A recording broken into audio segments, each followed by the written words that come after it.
Hello everyone, welcome to ಸ್ಪರ್ಧಾ ಅರಿವು. ಎಲ್ರಿಗೂ ನಮಸ್ಕಾರ. ಸ್ಪರ್ಧಾ ಅರಿವುಗೆ ನಿಮ್ಮೆಲ್ಲರಿಗೂ ಸ್ವಾಗತ. ಸೊ ಫೈನಲಿ ನಮ್ಮ ಭಾರತದ ಭೂಗೋಳ ಶಾಸ್ತ್ರ ನಿಮ್ ಕೈ ಸೇರುತ್ತೆ. ಮೋಸ್ಟ್ ಅವೇಟೆಡ್ ಬುಕ್ ಅಲ್ವಾ ಇದು? ಎಕ್ಸಾಕ್ಟ್ಲಿ. ಎಸ್, ಯಾಕಂದ್ರೆ already we have our own books. Polity ಬಂದಿದೆ, ಹೌದು. Then we have history. Now this is the best book. Environment and finally ಭಾರತದ ಭೂಗೋಳ ಶಾಸ್ತ್ರ. ಎಕ್ಸಾಕ್ಟ್ಲಿ. ತುಂಬಾ ಆಲ್ಮೋಸ್ಟ್ 6+ months ಇಂದ ಸ್ಟೂಡೆಂಟ್ಸ್ ವೇಟ್ ಮಾಡ್ತಿದ್ರು. ಅವರಿಗೆಲ್ಲ ಗುಡ್ ನ್ಯೂಸ್ ಇದು. 6+ months ತಗೊಂತ ಇದನ್ನ ಪ್ರಿಪೇರ್ ಮಾಡೋದಕ್ಕೆ ಬುಕ್. ಸೊ ಈ ಬುಕ್ ವಿಶೇಷವನ್ನ ನಾವ್ ಇವತ್ತು ತಿಳ್ಕೊಳ್ಳೋಣ.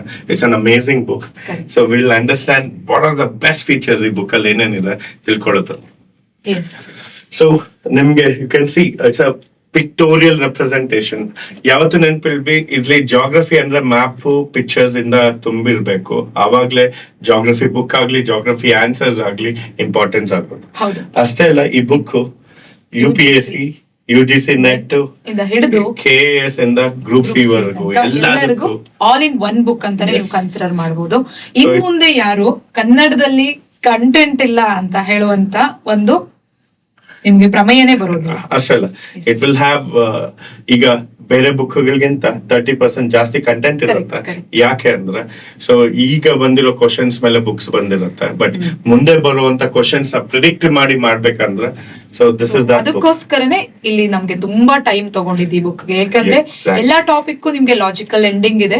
ನೆಕ್ಸ್ಟ್ ಯಾವ ಕ್ವಶನ್ ಬರುತ್ತೆ ಅಂತ ಹೇಳಿ ಪ್ರಿಡಿಕ್ಟ್ ಮಾಡಿ ಈ ಒಂದು ಬುಕ್ ಅಲ್ಲಿ ನಾವು ಕಂಟೆಂಟ್ ನ ಆಡ್ ಮಾಡ್ತೀವಿ. ಸೊ ಅದನ್ನ ನೋಡ್ಬೋದು ಇವಾಗ. ಸೊ ಇದು first pages. So you can see the India map. ಇದರ ಹಿಂದೆ ಇಲ್ಲಿ ನೋಡಿ ಎಷ್ಟು ಡೆಪ್ತ್ ಆಗಿ ನಾವು ಎಫರ್ಟ್ಸ್ ಗೊತ್ತಾಗತ್ತೆ. ಎಸ್.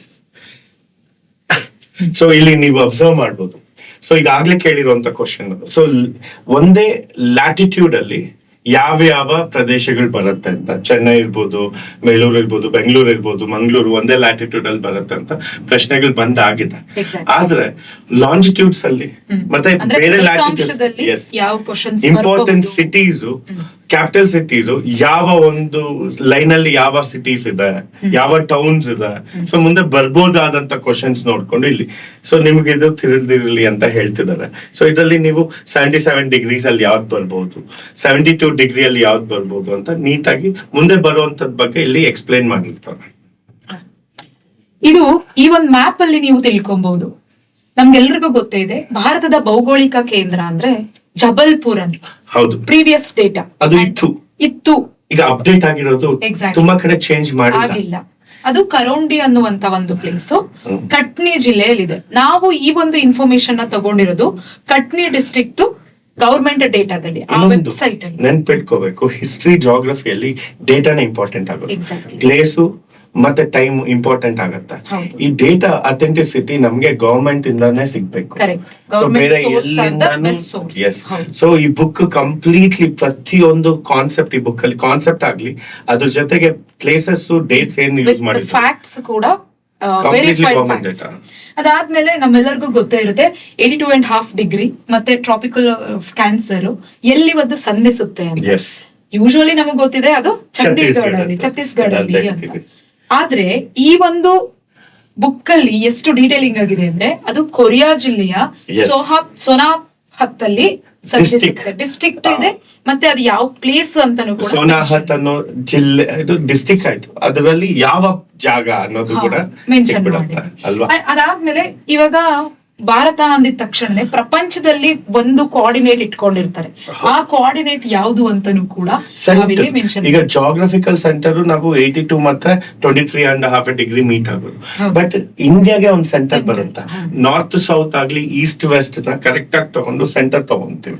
ಸೊ ಅದು ಯಾವ ಜಾಗ ಅನ್ನೋದು ಕೂಡ ಇಲ್ಲಿ ನೀಟಾಗಿ ಜ್ಯಾಮಿತಿ ಕೇಂದ್ರ ಅಥವಾ ಜಿಯೋಗ್ರಫಿಕಲ್ ಸೆಂಟರ್ ಅಂತ ಹೇಳಿ ಕರೀತಾರೆ. ಜಿಯೋಮೆಟ್ರಿಕಲ್ ಸೆಂಟರ್ ಇದು ಜಾಗ್ರಫಿಕಲ್ ಆಗುತ್ತೆ, ಇದು ಜಿಯೋಮೆಟ್ರಿಕಲ್ ಸೆಂಟರ್. ಇಷ್ಟು ಡೀಟೇಲಿಂಗ್ ಆಗಿ ನಾವು ಒಂದು ಮ್ಯಾಪ್ ಅಲ್ಲಿ ಇದೆ ಅಂತಂದ್ರೆ ನೀವು ಇಮ್ಯಾಜಿನ್ ಮಾಡ್ಕೊಳ್ಳಿ, ಒಳಗಡೆ ಇಷ್ಟು ದೊಡ್ಡ ಬುಕ್ ಅಲ್ಲಿ ನಿಮಗೆ ಎಷ್ಟು ಅಮೇಜಿಂಗ್ ಕಂಟೆಂಟ್ ಇರುತ್ತೆ. So when you observe you can see ಇದ್ರಲ್ಲ ನಿಮ್ಗೆ ನಂಬರ್ಸ್ ಆಗ್ಲಿ, ಆಲ್ ದೀಸ್ ಫ್ಯಾಕ್ಚುಯಲ್ ಡೇಟಾಸ್ ಏನಿದೆ ಎಲ್ಲ ಗವರ್ಮೆಂಟ್ ಸೋರ್ಸ್ ಇಂದ ತೆಗ್ದಿರೋ. ಅದಾದ್ಮೇಲೆ ಬ್ಯೂಟಿಫುಲ್. ಇಲ್ಲಿ ನೋಡಿ, ನಾರ್ಮಲ್ ಆಗಿ ಜಾಗ್ರಫಿಯಲ್ಲಿ ಈ ನೆನ್ಪಿಟ್ಕೊಳ್ಳೋದು ತುಂಬಾ ಕಷ್ಟ ಆಗುತ್ತೆ. ಅದ್ರಲ್ಲೂ ಈಸ್ಟ್ ವೆಸ್ಟ್ ನಾರ್ತ್ ಸೌತ್ ಅಂತ ಈ ನೆನ್ಪಿಟ್ಕೋಬೇಕಾದ್ರೆ ನಾವು ನಿಮೋನಿಕ್ಸ್ ಮಾಡ್ತಿದ್ವಿ. ಇಲ್ಲಿ ನಿಮೋನಿಕ್ಸ್ ನಿಮ್ಗೆ ಮಾಡ್ಕೊಟ್ಟ ಹಾಗಿದೆ. ಸೊ ಎಕ್ಸಾಂಪಲ್ ರೆಡಿ ಇದೆ. 8 ರಾಜ್ಯಗಳು ಯಾವುದು ಟ್ರಾಪಿಕ್ ಆಫ್ ಕ್ಯಾನ್ಸರ್ ಅಲ್ಲಿ ಕ್ರಾಸ್ ಆಗುವಂತ 8 ಸ್ಟೇಟ್ಸ್ ಯಾವುದು ಅಂತ. ಸೊ ಅದಕ್ಕೆ ಇಲ್ಲಿ ಪಮ್ಮಿ, ಮಗು, ರಾಜ, ಛತ್ರಿ ಅಂತ ಕೊಟ್ಟಿದ್ದಾರೆ. ಸೊ ಈ ನಿಮೋನಿಕ್ಸ್ ನೆನ್ಪಿಟ್ಕೊಂಡ್ರೆ ಸಾಕಾಗತ್ತೆ, ನೀವು ಈಸಿಯಾಗಿ. ಅದು ಹೇಗಿದೆ, ಅದು ವೆಸ್ಟ್ ಈಸ್ಟ್ ನೀಟಾಗಿ ಬಂದಿದೆ.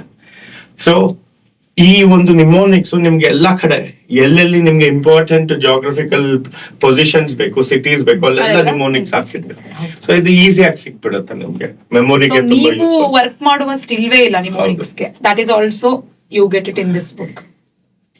ನೆಕ್ಸ್ಟ್, ಯಾವುದೇ ಒಂದು ಕಾನ್ಸೆಪ್ಟ್ ನ ಮಾಡುವಾಗ ನಮ್ಗೆ ಈ ಇನ್ಫೋಗ್ರಾಫಿಕ್ ಅಲ್ಲಿ ಆ ಜಾಗ್ರಫಿಯಲ್ಲಿ ತುಂಬಾ ಮ್ಯಾಟರ್ ಆಗುತ್ತೆ. ನಾವು ಯಾವುದೇ ಒಂದು ಇನ್ಫೋಗ್ರಾಫಿಕ್ ನ ಬೇರೆ ಇಂಗ್ಲಿಷ್ ಬುಕ್ ಇಂದ ಡೈರೆಕ್ಟ್ ಆಗಿ ತಗೊಂಡಿಲ್ಲ, ಅದನ್ನ ನಾವು ಕನ್ನಡಕ್ಕೆ ಕನ್ವರ್ಟ್ ಮಾಡಿ ಅಲ್ಲಿ ನಾವು ಸ್ಟೂಡೆಂಟ್ಸ್ ಗೆ ಅರ್ಥ ಆಗೋ ತರ ಈ ಒಂದು ಕಾನ್ಸೆಪ್ಟ್ ಕ್ಲಾರಿಟಿ ಬರ್ಲಿ ಅಂತ ಮಾಡಿದೀವಿ. ಇಲ್ಲಿ ಮೂವ್ಮೆಂಟ್ ಆಫ್ ಇಂಡಿಯನ್ ಪ್ಲೇಟ್ ಎಷ್ಟು ಚೆನ್ನಾಗಿ ಇಂಡಿಯನ್ ಪ್ಲೇಟ್ ಬಂದು ಯುರೋಪಿಯನ್ ಪ್ಲೇಟ್ ಜೊತೆ ಜಾಯಿನ್ ಆಗೋದನ್ನ ನೀಟಾಗಿ ತೋರಿಸಿದ್ದಾರೆ ವಿತ್ ಟೈಮ್ ಲೈನ್. ಅಷ್ಟೇ ಅಲ್ಲ, ನಮ್ಗೆ ಇಂಡೋ ಗೇಂಜಸ್ ಸೂಚರ್ ಝೋನ್ ಇವೆಲ್ಲ ಯಾವಾಗ ಟೈಮಲ್ಲಿ ಫಾರ್ಮೇಶನ್ ಆಗುತ್ತೆ, ಇದೆಲ್ಲ UPSC ಆಪ್ಷನಲ್ ಸ್ಟೂಡೆಂಟ್ಸ್ ಗೆ ಬೇಕಾಗಿರುವಂತದ್ದು. ಅಷ್ಟು ಚೆನ್ನಾಗಿ ನೀಟಾಗಿ ಇದನ್ನ ಕ್ಲಿಯರ್ ಆಗಿ ಈ ಪಿಕ್ಚರ್ ಅಲ್ಲಿ ಗೊತ್ತಾಗ್ತಾ ಹೋಗುತ್ತೆ. ಅಂಡ್ ಇನ್ನೊಂದು ವೆರಿ ಇಂಪಾರ್ಟೆಂಟ್, ಈಗ ನೀವು ಎಕ್ಸಾಮ್ ಅಲ್ಲಿ PYQs ನ ಗಮನಿಸಬಹುದು. ಮೌಂಟೇನ್ಸ್, ಪಾಸಸ್ ತುಂಬಾ important. North south alignment, east west alignment ಹೇಳ್ತಾರೆ. ಹೌದು, ಈ ಒಂದು ಪಾಸಸ್ ನ ನಾವು ಜಿಯೋಗ್ರಫಿಕಲ್ ಸರ್ವೆ ಆಫ್ ಇಂಡಿಯಾದು ಡೇಟಾ ಹಾಕಿದೀವಿ, ಎಕ್ಸೆಪ್ಟ್ ಮೌಂಟ್ ಎವರೆಸ್ಟ್. ಯಾಕಂದ್ರೆ ಮೌಂಟ್ ಎವರೆಸ್ಟ್ ಅಲ್ಲಿ ಇನ್ನು 8848 ಅಂತ ಇದೆ. ಆದ್ರೆ PUC ಬುಕ್ NCERT ಅಥವಾ DSRT ಆ ಬುಕ್ ಅಲ್ಲಿ ಅಪ್ಡೇಟ್ ಆಗಿದೆ. ಸೊ ನಾವು ಹಾಗಾಗಿ ಇದನ್ನೇ ಅಪ್ಡೇಟ್. ಇನ್ನೊಂದೇನಾಗುತ್ತೆ, ನಾರ್ಮಲಿ ಮ್ಯಾಪ್ಸ್ ಅಲ್ಲಿ ನಾರ್ತ್ ಅಲ್ಲಿ ಈಗ ಒಂದು ಸ್ಟೇಟ್ ಅಲ್ಲಿ ನಾರ್ತ್ ಅಲ್ಲಿ ಮೌಂಟೇನ್ ಇದೆ ಅಂತ ಹೇಳ್ಬಿಡ್ತೀವಿ. ನಾವೇನ್ ಮಾಡಿದ್ವಿ ಈ ಬುಕ್ ಅಲ್ಲಿ ಡಿಸ್ಟ್ರಿಕ್ಟ್ ಲೆವೆಲ್ ಮ್ಯಾಪ್ಸ್ ತಗೊಂತೀವಿ, ಅಲ್ಲಿ ಕೋಆರ್ಡಿನೇಷನ್ಸ್ ಹಾಕಿರ್ತಾರೆ. ಸೊ ಇದು ಎಕ್ಸಾಂಪಲ್ ಇಲ್ಲಿ ನೋಡೋಣ, ಕಾಮೆಟ್ ಕೋಆರ್ಡಿನೇಷನ್ ಆ ಡಿಸ್ಟ್ರಿಕ್ಟ್ ಲೆವೆಲ್ಗೆ ಹೋಗಿ ಆ ಕೋಆರ್ಡಿನೇಷನ್ ತಗೊಂಡ್ಬಂದು ಆ coordination so latitude longitude coordination exact ಆಗಿ ಇಲ್ಲಿ ಉತ್ತರಾಖಂಡಕ್ಕೆ ತಗೊಂಡ್ಬಂದು ಸೊ ಅಲ್ಲಿ ಮಾರ್ಕ್ ಮಾಡಿ ಈ ಮ್ಯಾಪ್ ನ ಮಾಡಿರೋದು. ಅಂದ್ರೆ ಮ್ಯಾಪಿಂಗ್ ಲೊಕೇಶನ್ ಅಷ್ಟು ಪ್ರಿಸೈಸ್ ಮಾಡ್ಬೇಕು ಅಂತ. ಸೊ ನಿಮ್ಗೆ ಈ ಒಂದು ಇದನ್ನ ನೋಡಿದ್ರೆ ಗೊತ್ತಾಗುತ್ತೆ, ನಾರ್ತ್ ಟು ಸೌತ್ ಆಗ್ಲಿ, ಈಸ್ಟ್ ಟು ವೆಸ್ಟ್ ಆಗ್ಲಿ ಈಸಿಲಿ ರೆಕಗ್ನೈಸ್ ಮಾಡಬಹುದು. ಸೇಮ್ ವಿತ್ ಬೆಸ್ಟ್ ಎಕ್ಸಾಂಪಲ್ ಇಲ್ಲಿ ಪಾಸಸ್ ಕ್ಲಾರಿಟಿನೂ ಸಿಗುತ್ತೆ. Exactly. So that to with colour coding ಇರೋದಕ್ಕೆ ನೆನಪು ಇರುತ್ತೆ. ಮೇಜರ್ಲಿ ಇಲ್ಲಿ ಸ್ಟೇಟ್ ವೈಸ್ ಕೊಟ್ಟಿದ್ದಾರೆ. ಸೊ ಕ್ವಶನ್ಸ್ ಬರ್ತಾ ಇರೋದೇ ಸ್ಟೇಟ್ ಸ್ಟೇಟ್ ಇಲ್ಲಿ ಯಾವ ಪಾಸಸ್. ಸೊ ಇಸ್ ದಿಸ್ ಹಿಮಾಲಯದಲ್ಲಿ ಒಂದು ರೇಂಜ್ ಕೊಟ್ಬಿಟ್ಟು ಈ ರೇಂಜ್ ಅಲ್ಲಿ ಯಾವ ಪಾಸಸ್ ಈಗ ಸ್ಟೇಟ್ ವೈಸ್ ಕೇಳ್ತಾರೆ. ಮತ್ತೆ ಫಸ್ಟ್ ತುಂಬಾ ಜನ ಏನ್ ಮಾಡ್ತಿದ್ವಿ, it is only international passes ಬಗ್ಗೆ ಮಾಡ್ತಿದ್ವಿ. ಈಗ ಸ್ಟೇಟ್ ಲೆವೆಲ್ ಒಳಗೂ ಕೂಡ passes. Yes, when it comes to islands ಗೆ ಇಂಪಾರ್ಟೆನ್ಸ್ ತುಂಬಾ ಇದೆ. ಸೊ ಅದರಲ್ಲೂ ಇಂಪಾರ್ಟೆಂಟ್ ಒಂದು ಐಲ್ಯಾಂಡ್ ಮೇಲೆನೆ ಚಾಪ್ಟರ್ಸ್ ಆಗಿದೆ. ಆ ಚಾಪ್ಟರ್ಸ್ ಅಲ್ಲಿ ಕೂಡ ಅಪ್ಡೇಷನ್ ಇದೆ. ಸೊ ಕಂಪ್ಲೀಟ್ ಆಗಿ ಒಂದೇ ಪಿಕ್ಚರ್ ಅಲ್ಲಿ this is the beauty of this map. ಒಂದೇ ಪಿಕ್ಚರ್ ಅಲ್ಲಿ ಕೋಕೋ ಚಾನಲ್ ಇಂದ ಹಿಡಿದು ನಮ್ಗೆ 6 ಡಿಗ್ರಿ ಚಾನಲ್ ಪ್ರತಿಯೊಂದಕ್ಕೂ ಇಂಪಾರ್ಟೆನ್ಸ್ ಇದೆ. ಈಗ ಲಿಟಲ್ ಅಂಡಮಾನ್ ಮತ್ತೆ ಸದರ್ನ್ ಅಂಡಮಾನ್ ಡಿಫ್ರೆನ್ಶಿಯೇಟ್ ಮಾಡೋ ಡಂಕನ್ ಚಾನಲ್, ಮತ್ತೆ 10 ಡಿಗ್ರಿ ಚಾನಲ್ ಹೋಗೋದು, ಅಂಡಮಾನ್ ಮತ್ತೆ ನಿಕೋಬಾರ್ ಡಿವೈಡ್ ಮಾಡುವುದು. ಹೌದು, ಅದು ಕಾರ್ ನಿಕೋಬಾರ್ ಬರ್ಬೇಕು ಅಂತ ಕೇಳಿದ್ದಾರೆ. ಇದು PYQ. ಮತ್ತೆ ಇಂಡಿಯಾನ ಮತ್ತೆ ಇಂಡೋನೇಷಿಯಾನ ಸಪರೇಟ್ ಮಾಡ್ತಾರೆ ಡಿಗ್ರಿ ಚಾನಲ್. ಸೊ ಅದು ಸುಮಾತ್ರ ದ್ವೀಪನ ಇದು ಕೂಡ ನಿಯರೆಸ್ಟ್ ಪಾಯಿಂಟ್ ಅಂತ ಹೇಳಿದ್ದಾರೆ. ಹೌದು, ನಿಯರೆಸ್ಟ್ ಪಾಯಿಂಟ್ ತುಂಬಾ ಜನಕ್ಕೆ ಜಾವಾ ಅನ್ಕೊಂಡ್ಬಿಟ್ರೆ ಸುಮಾತ್ರ ಬಂದು. ಸೊ ಇದೆಲ್ಲ ಮ್ಯಾಪ್ ಅಲ್ಲಿ ನೀವು ಅಂಡಮಾನ್ ಮತ್ತೆ ನಿಕೋಬಾರ್ ಬಗ್ಗೆ ಯಾವುದೇ ಒಂದು mapping question you can answer. ಅಷ್ಟೇ ಅಲ್ಲ, ಯಾವ ಒಂದು ಹೈಲ್ಯಾಂಡ್ ಅಲ್ಲಿ ಯಾವ ಒಂದು ಟ್ರೈಬ್ ಇದೆ ಅನ್ನೋದು ಕೂಡ ಇದ್ರಲ್ಲಿ ಮೆನ್ಷನ್ ಆಗುತ್ತೆ. ನೆಕ್ಸ್ಟ್, ನದಿ ವ್ಯವಸ್ಥೆ ಜಿಯೋಗ್ರಫಿ ಅಂತ ಬಂದಾಗ ನದಿ ವ್ಯವಸ್ಥೆ ತುಂಬಾ ಇಂಪಾರ್ಟೆಂಟ್ ಕಾನ್ಸೆಪ್ಟ್. ಬೇರೆ ಬುಕ್ ಗಳಲ್ಲಿ ನಿಮ್ಗೆ ನದಿ ವ್ಯವಸ್ಥೆ ಅನ್ನೋದು ಒಂದು ಚಾಪ್ಟರ್ ಆಗಿರುತ್ತೆ. ಎಕ್ಸ್ಟ್ರಾ ಪೆನಿನ್ಸುಲಾರ್ ಅಲ್ಲಿ ಈ 4 ನದಿಗಳು ಹೇಳ್ತಾರೆ, ಇಂಡಸ್, ಗಂಜಸ್, ಬ್ರಹ್ಮಪುತ್ರ ಅಂತ ಹೇಳ್ಬಿಟ್ಟು ಬಿಟ್ಬಿಡ್ತಾರೆ. ಆದ್ರೆ ನಮ್ಮ ಬುಕ್ ಅಲ್ಲಿ ಪ್ರತಿಯೊಂದು ನದಿ ವ್ಯವಸ್ಥೆ ಅಂದ್ರೆ ಗಂಗಾ, ಬ್ರಹ್ಮಪುತ್ರ, ಸಿಂಧು ಎಲ್ಲದಕ್ಕೂ ಸಪರೇಟ್ ಚಾಪ್ಟರ್.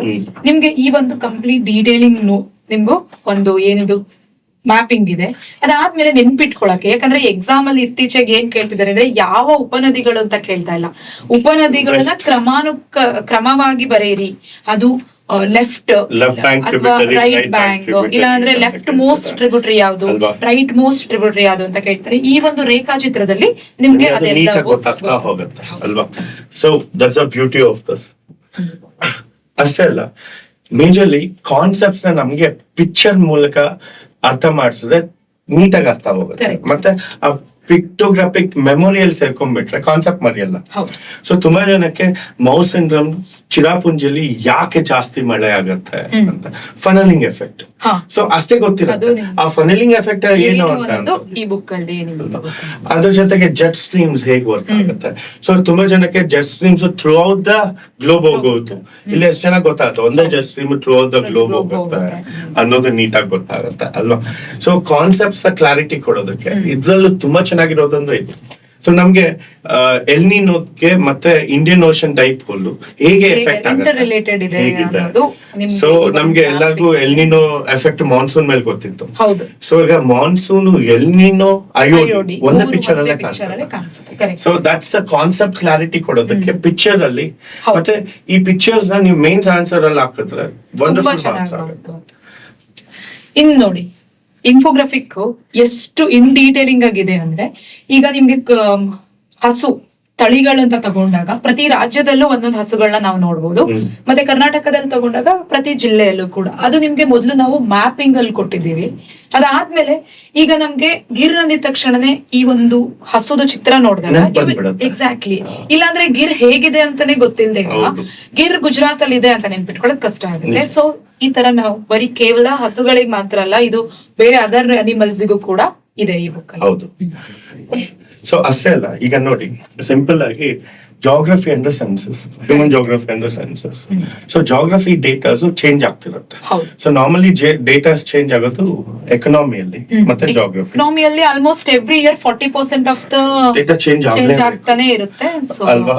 ಅದು ವೆರಿ ಡೈನಾಮಿಕ್. ಅದಕ್ಕೆ ಅಲ್ವಾ ಬಜೆಟ್ ಎಕನಾಮಿಕ್ ಸರ್ವೆ ಓದಕ್ಕೆ ಹೇಳೋದು ಹೊಸ ಡೇಟಾ ತಿಳ್ಕೊಳ್ಳಿ.